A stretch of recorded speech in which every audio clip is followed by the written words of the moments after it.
एक बार की बात है, बहुत पुराने समय में अवंतीपुर नाम का एक विशाल और समृद्ध राज्य था। वहाँ राजा विक्रमादित्य राज करते थे। वे बहुत ही न्यायप्रिय, बहादुर और दयालु थे, लेकिन उनका सबसे बड़ा गुण था उनकी बेटी राजकुमारी चंद्रिका से बेहद प्यार। राजकुमारी राजकुमारी चंद्रिका न सिर्फ बेहद सुंदर थीं, बल्कि बहुत विदुषी और नन्ही उम्र में ही तीरंदाजी, घुड़सवारी और शास्त्रों में पारंगत थीं। राजा विक्रमादित्य की एक ही इच्छा थी कि उनकी बेटी का विवाह ऐसे वीर और गुणी युवराज से हो, जो न सिर्फ उनका साथ दे सके, बल एक दिन दूर के सिंहपुर राज्य से युवराज अर्जुन अवंतीपुर आए। अर्जुन सिंहपुर के राजकुमार थे, बलशाली, सुंदर और सबसे बड़ी बात, वे बहुत ही सच्चे और निडर थे।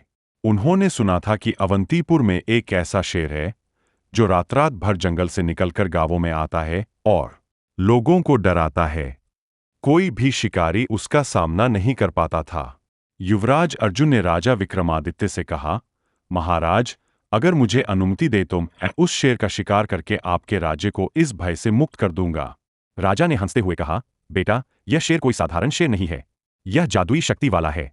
कई वीर योद्धा इसके सामने हार चुके हैं।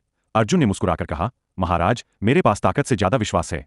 और अगर मुझे आपकी बेटी चंद्रिका का आशीर्वाद मिल जाए, मैं जरूर जीतूंगा। राजकुमारी चंद्रिका ने यह बात सुनी। उन्होंने चुपके से अर्जुन को अपने महल के बगीचे में बुलाया और कहा, युवराज, यह शेर कोई साधारण जानवर नहीं है।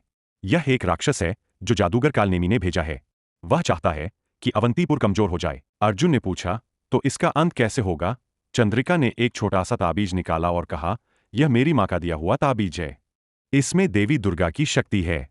इसे पहन कर जाओ।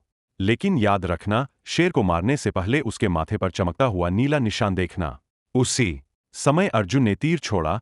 तीर सीधा शेर के माथे के नीले निशान पर लगा। एक जोरदार चीख के साथ शेर धराशायी हो गया। उसका शरीर धुएं में बदल गया और हवा में गायब हो गया। सुबह सुबह अर्जुन जब राजा के दरबार में पहुंचे, तो उनके साथ चंद्रिका भी थीं।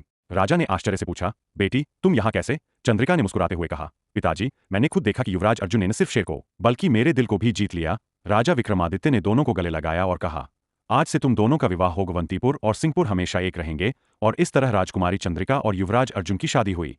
दोनों ने मिलकर अपने राज्यों को इतना मजबूत और समृद्ध बनाया कि दूर दूर तक उनकी कीर्ति फैल गई और वे सदा सदा खुशी से रहे। De cœur.